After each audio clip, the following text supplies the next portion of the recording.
ناظرین گرامی، موت ایک ایسی کانٹے دار ٹہنی کی طرح ہے جسے کسی آدمی کے پیٹ میں داخل کیا جائے اور اس کا ہر کانٹا ایک ایک رگ میں پیوست ہو جائے، پھر کوئی طاقتور شخص اس ٹہنی کو اپنی پوری قوت سے کھینچے تو اس ٹہنی کی زد میں آنے والی ہر چیز کٹ جائے اور جو زد میں نہ آئے وہ بچ جائے۔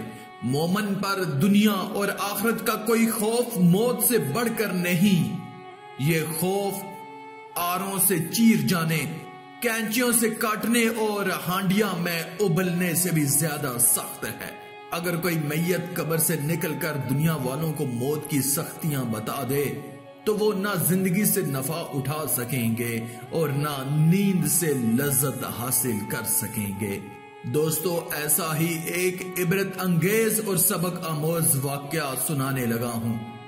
واقعہ کچھ یوں ہے، چند قبیلوں کے آدمی سفر حج کے لیے نکلے۔ حج سے فارغ ہو کر جب یہ لوگ واپس ہوئے تو مکہ مکرمہ سے تھوڑی دور ہی گئے تھے کہ ان کے ایک ساتھی کا انتقال ہو گیا۔ ساتھیوں نے مرنے والے کی تجہیز و تکفین کے لیے جب قبر وغیرہ تیار کرنا شروع کی اور قبر تیار ہو گئی اور نماز جنازہ ادا کر دیا گیا اور وہ سب اپنے ساتھی کو قبر میں دفن کرنے ہی لگے تھے تو انہوں نے ایک عجیب و غریب منظر دیکھا۔ انہوں نے دیکھا کہ قبر میں ایک سانپ غضبناک حالت میں پھنکاریں مار رہا ہے، تو ساتھیوں نے جلدی سے اس قبر کو بند کر دیا۔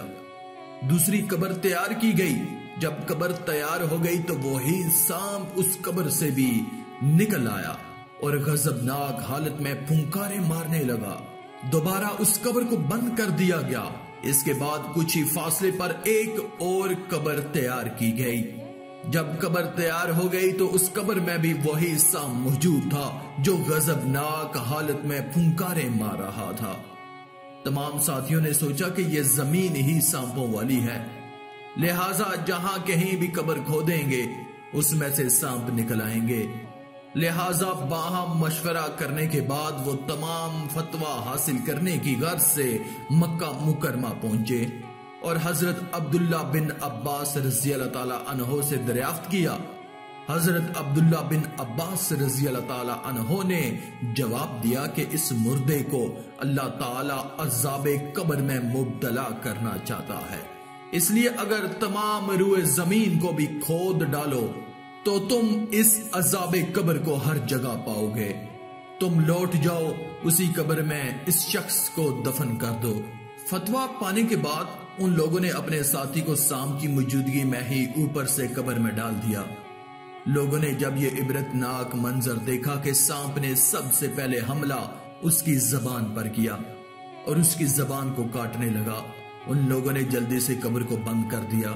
جب سب لوگ اپنے اپنے گھر واپس چلے گئے تو ان ساتھیوں میں سے 2-3 ساتھی اس مرنے والے ساتھی کے گھر گئے، اس کی بیوی کو اس کے مرنے کی اطلاع کی اور کچھ ہی دیر کے بعد انہوں نے دریافت کیا کہ تمہارا خامند کیسا تھا، اس کے اعمال کیسے تھے۔ اس کی بیوی نے روتے ہوئے کہا کہ میرا خامند نمازی پرہیزگار روزے دار تھا، زکوٰۃ دینے کا پابند تھا اور حج کے لیے تو تمہارے ساتھ ہی گیا تھا۔ میرے خامند کے تمام کام اچھے تھے۔ جب ان ساتھیوں نے اس مرنے والے کی بیوی کو عذاب قبر یعنی سانپ والا واقعہ سنایا کہ اس سانپ نے اس کی زبان پر حملہ کیا، آخر وہ اپنی زبان سے ایسا کون سا عمل کیا کرتا تھا کہ وہ ایسے عذاب میں مبتلا ہو گیا۔ اس کی بیوی نے یہ سننے کے بعد بیان کیا کہ میرے خامند کی ایک بات یاد آتی ہے، وہ یہ کہ جب بیوپاری سے 100 بوریاں گیہوں کا سودا طے کر دیتا، 10 بوریاں اپنے لیے رکھ لیتا اور اس کی جگہ پر 10 بوریاں جو کی لاتا اور ان 9 بوریوں میں ملا کر بیوپاری کو دے دیتا۔ لہٰذا مجھے لگتا ہے کہ یہ اس کا ایک عمل بہت ہی برا تھا اور وہ عذاب قبر شاید اس عمل کا نتیجہ ہے۔ ناظرین گرامی، کیونکہ یہ کام ایک طرح کا حرام کام تھا، فروخت شدہ گیہوں میں ملاوٹ کرتا اور بیوپاری کو دے دیتا اور باقی بچنے والی 10 بوریوں سے خود فائدہ اٹھانا بالکل حرام تھا، اس لیے اس مرنے والے کو اس حرام کام کرنے پر سزا ہوئی۔ اس واقعے سے یہ بھی معلوم ہوا کہ عذاب قبر کا مشاہدہ کبھی کبھی دنیا میں ہی کرا دیا جاتا ہے تاکہ لوگ عبرت حاصل کریں۔ اللہ تبارک و تعالیٰ سے دعا کرتا ہوں کہ اللہ ہم سب کو نیک کام کرنے کی توفیق عطا فرمائے اور ہم سب کو قبر کے امتحان کی تیاری کرنے کی ہمت عطا فرمائے اور ہم سب کو نماز پنجگانہ عطا کرنے کی توفیق عطا فرمائے، آمین یا رب العالمین۔ آج کی اس ویڈیو میں تھا بس اتنا ہی۔ مزید اسلامی ویڈیوز حاصل کرنے کے لیے اللہ کی قدرت چینل کو سبسکرائب کر دیں اور ساتھ میں موجود بیل کے آئیکن کو دبا کر آل پر کلک کر دیں۔ شکریہ۔